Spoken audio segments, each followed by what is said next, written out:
मुझको विश्वास है कि आप समय पे समाप्त करेंगे। हाँ जी, बिल्कुल करेंगे सर। सबसे पहले तो सर आपका धन्यवाद कि आपने यूनियन बजट 2025-26 पर आम आदमी पार्टी की ओर से मुझे बात रखने का मौका दिया। सर, इस बजट को सरकार ने मिडिल क्लास का बजट कहकर बताया और कहा कि ये मिडिल क्लास की सारी समस्याओं का हल है इस बजट में। तो सबसे पहले सर मैं मिडिल क्लास की चर्चा करना चाहूँगा, उसके बाद अपने भाषण के अन्य भागों पे जाता जाऊँगा। सर, पहली बात तो यह है कि सरकारें मिडिल क्लास को एक आत्मा रहित कंकाल समझती हैं जिसकी हड्डियों पे चढ़ के $5 ट्रिलियन इकोनॉमी बनाना चाहती हैं। सर, इस देश का मिडिल क्लास कमर तोड़ मेहनत करता है, लेकिन इस मेहनत के बावजूद मिडिल क्लास गरीब हो रहा है, अमीर नहीं हो रहा। गरीबों के लिए तो अक्सर सब्सिडीज और स्कीम्स लाई जाती हैं जो कि लानी भी चाहिए।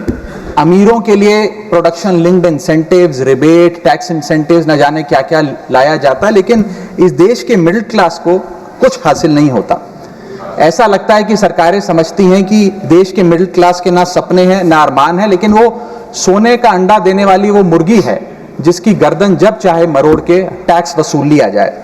इसी के चलते सर मैं कहना चाहता हूं कि इस देश में मांग यानी कि डिमांड इसलिए गिर रही है क्योंकि इस देश का मिडिल क्लास सिकुड़ रहा है।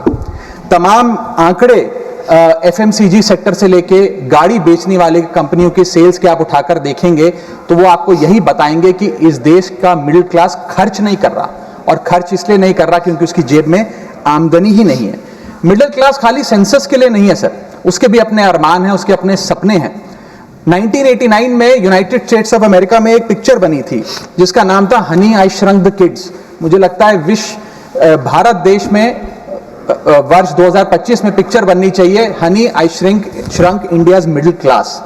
सर, मैं आपको साफ तौर पे बताना चाहता हूं कि मिडिल क्लास टैक्स उससे वसूला जाता है जैसे उससे किसी अधिकार से हम टैक्स ले रहे हैं और सुविधा उसको एहसान मुताबिक दी जाती है। सर, नेस्ले इंडिया के अभी आंकड़े आए जो इस देश की सबसे बड़ी एफएमसीजी कंपनियों में आता है। उस आंकड़ों में यह पता लगा कि 8 वित्तीय वर्षों में इस वर्ष सबसे कम ग्रोथ उन्होंने दर्ज कराई। और जब नेस्ले इंडिया के चेयरमैन से यह बात पूछी गई कि क्यों आप अपनी लोएस्ट ग्रोथ पर आ गए, तो नेस्ले इंडिया के चेयरमैन ने कहा कि भारत का मिडिल क्लास खरीद नहीं रहा, भारत का मिडिल क्लास सिकुड़ रहा है।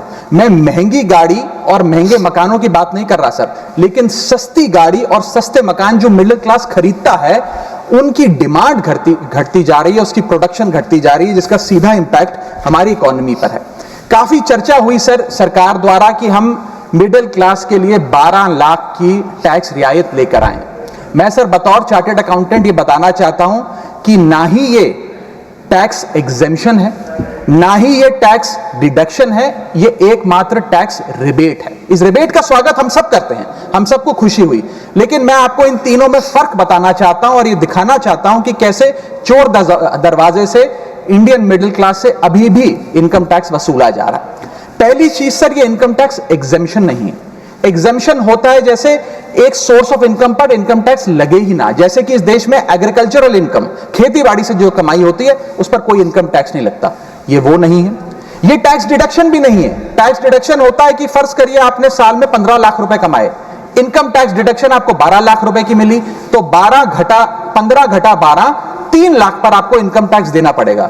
ये टैक्स डिडक्शन भी नहीं है, ये टैक्स रिबेट है। यानी कि 12 लाख तक अगर आपने पैसा कमाया साल में तो आपको इनकम टैक्स नहीं देना, लेकिन जैसे ही 12 लाख से ज्यादा, फर्ज करिए आपने 12 लाख 1,000 रुपए कमाया, तो पूरे 12 लाख 1,000 पे आपके स्लैब अनुसार आपसे इनकम टैक्स वसूला जाएगा। और दूसरी चीज, कैपिटल गेन्स पे, यानी कि अगर आप अपने कोई मकान बेचते हैं, सोना बेचते हैं, इक्विटीज बेचते हैं, शेयर्स बेचते हैं, उस पर जो कैपिटल गेन पे मुनाफे पे लगता है टैक्स, वो इस 12 लाख की सीमा में नहीं आएगा, उस पर आपको अतिरिक्त टैक्स देना पड़ेगा।